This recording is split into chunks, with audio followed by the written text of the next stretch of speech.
देश को green revolution देने वाले शास्त्री जी, देश को व्हाइट रेवोल्यूशन देने वाले शास्त्री जी, गांधी जी के फॉलोवर शास्त्री जी और 1965 में पाकिस्तान को घुटनों पर लाने वाले शास्त्री जी, इतनी महान बातों से भरे देश के प्रधानमंत्री लाल बहादुर शास्त्री जी की जब ताशकंद में रहस्यमयी मौत हुई तो पूरा देश हैरान था। लेकिन ये मौत अपने पीछे ढेर सारे सवाल छोड़ गई थी, जैसे कि क्यों जब उनकी लाश भारत आई तो वो नीली और काली पड़ चुकी थी। आखिर क्यों अंतिम संस्कार से पहले भी उनके पत्नी और उनके बच्चों को उनके अंतिम दर्शन करने नहीं दिए गए, और क्यों उस टाइम सरकार ने देश के प्रधानमंत्री की मौत का सच जानने के लिए उनका पोस्टमार्टम नहीं करवाया। और सबसे बड़ा सवाल तो ये कि आखिरी रात में जिस फ्लास्क से उन्होंने दूध पिया था उसकी फोरेंसिक जांच क्यों नहीं हुई। इन सभी सवालों को लेकर कुछ लोग कांग्रेस पर इल्जाम लगाते हैं तो कुछ लोग सीधा इंदिरा गांधी को ही कटघरे में खड़ा कर देते हैं। लेकिन इसकी सच्चाई जानने के लिए बने रहिएगा वीडियो के अंत तक। कहानी की शुरुआत होती है 1965 में, जब पाकिस्तान और इंडिया में वॉर चल रहा था। इस जंग की शुरुआत तो हमेशा की तहत पाकिस्तान ने ही की थी और हर बार की तरह इंडिया ने उनके घर में घुसकर मारा था और मारते मारते इंडियन फोर्स लाहौर तक पहुंच गई थी, जिसे शांत करने के लिए यूनाइटेड नेशंस ने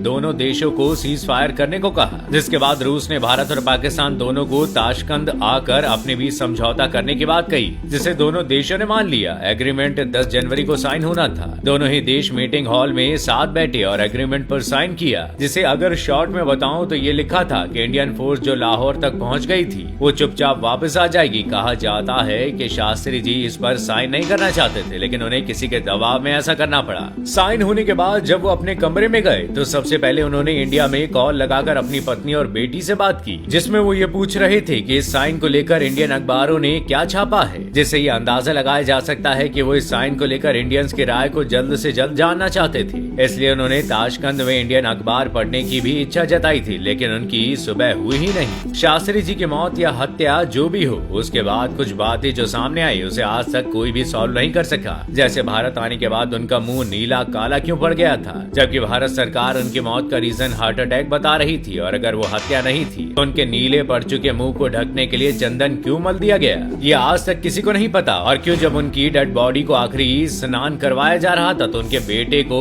उनके पास तक नहीं आने दिया गया। भारत आने के बाद और भी कई ऐसे खुलासे हुए जो बहुत ही चौंकाने वाले थे, जिसमें शास्त्री जी की पत्नी ललिता देवी ने कहा कि जिस फ्लास्क को हमेशा अपने साथ दूध पीने के लिए वो रखते थे वो भारत उनके बाकी के सामानों के साथ वापस ही नहीं आया। और कुछ लोगों ने उनके गर्दन और पेट पर कुछ कट के निशान भी देखे थे, जो क्यों और कैसे पड़े ये किसी को नहीं पता चला। इसमें सबसे बड़ा ट्विस्ट ये है कि उस दिन शास्त्री जी का खाना उनके शेफ ने नहीं बल्कि भारत के एम्बेसडर टीएन कॉल के शेफ मोहम्मद जान ने बनाया था। और जब रशियन खुफिया एजेंसी केजीबी ने उसे पकड़ लिया तो इंडियन गवर्नमेंट ने उसकी गारंटी लेकर उसे कैसे छुड़वा दिया।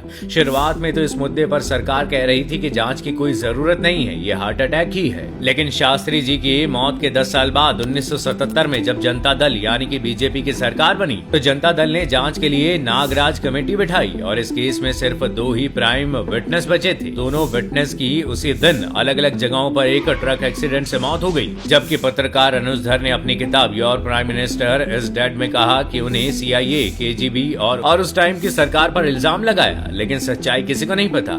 आप ऊपर बताई गई सभी बातों को फेक समझकर ये मानते हैं कि शास्त्री जी की मौत हार्ट अटैक से हुई थी, या आप इसे हत्या मानते हैं, तो इसके पीछे कौन हो सकता है? कमेंट करके आप अपनी राय जरूर बताइएगा, हमें इंतजार रहेगा।